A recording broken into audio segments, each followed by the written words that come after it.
Right guys, this is just a series of videos I've put together because I really am passionate about Google Classroom and Google in general really. I've spoken to a lot of staff and I've been really enthusiastic about it, and I've started to get the ball rolling and staff are really getting interested in it. And when people are coming to me, I find myself going over the basics for obvious reasons with everyone, so I thought I'd put a series of videos together to really help you get up and running.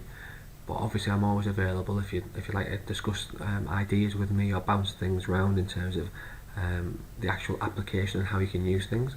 But yeah, hopefully you can find a series of this video series useful. Please get in touch. All the videos were taken on one take, so it is a little bit informal, and I apologise in advance if things aren't as slick as they could be, but I'm trying to do the best I can in the time I've got. So yeah guys, enjoy. As I say, get in touch if you've got any questions. Thank you.